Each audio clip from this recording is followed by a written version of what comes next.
Hello, everyone. Welcome back to English with Alpha Channel, your space for real talk, deep topics, and powerful language learning.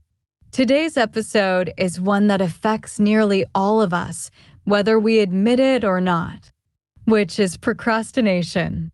We'll explore what it is, why it happens, and how to overcome it using advanced vocabulary, reflective ideas, and realistic scenarios. Let's dive right in.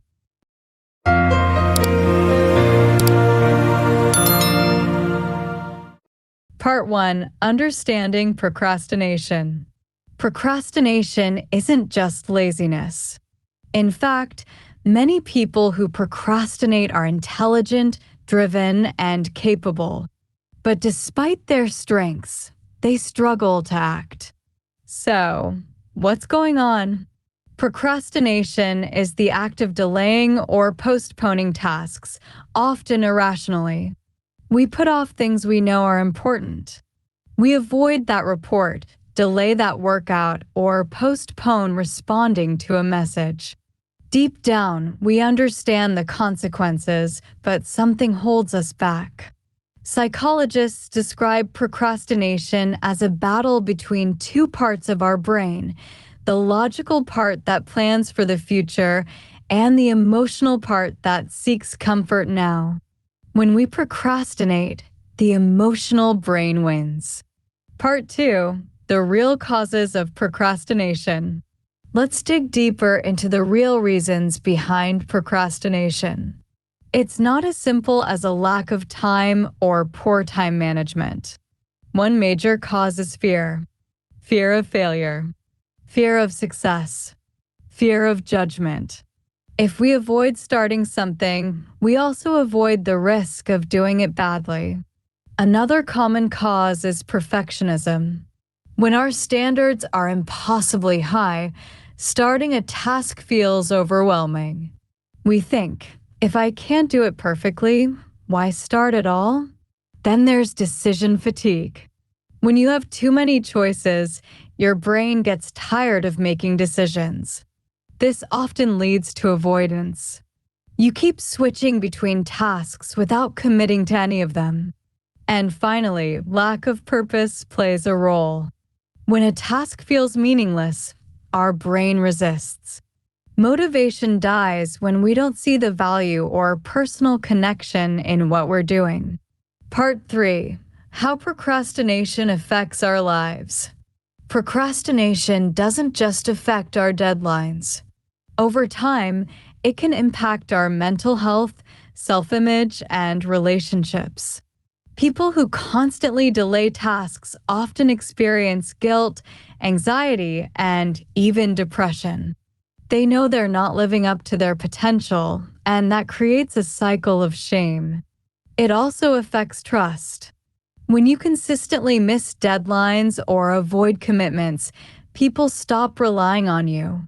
Whether it's in school, work, or your personal life, others may begin to doubt your reliability. Even worse, chronic procrastination steals time. Time is the one thing we can never get back. Days turn into weeks, weeks into years.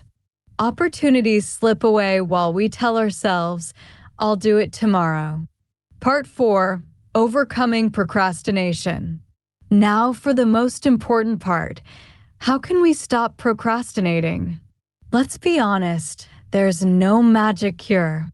But there are strategies that work if you apply them consistently. Start small.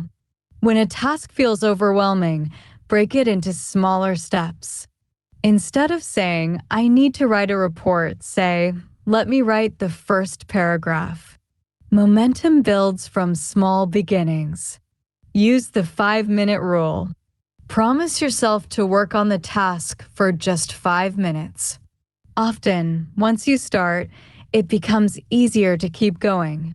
Remove distractions. Our environment matters. Silence notifications, clear your desk, and create a workspace that encourages focus. Set clear deadlines and stick to them. Self-imposed deadlines help structure your time. Make them realistic but firm. Even better, share them with someone who can hold you accountable. Forgive yourself. Research shows that people who forgive themselves for procrastinating are less likely to do it again. Don't waste energy on guilt. Learn and move forward. Reconnect with your why. Ask yourself, why does this task matter? If you can connect it to your goals, values, or long-term dreams, it becomes easier to start. Part 5. Reflection and Realism. Let's be clear, everyone procrastinates at times. The goal is not to become perfectly productive, but to become conscious of your behavior. To take action despite discomfort. To live in alignment with your goals instead of running from them. There will be days when your energy is low, when doubt creeps in, or when you simply want to escape. That's okay. But in those moments, remind yourself of the cost of delay. Remind yourself that action, even small action, is a step toward freedom. Procrastination is powerful, but so are you. The choice each time is yours. That brings us to the end of this episode on procrastination. We explored the psychology, the pain, and the path forward. I hope you found insights you can apply to your own life. Thank you for spending your time with me today.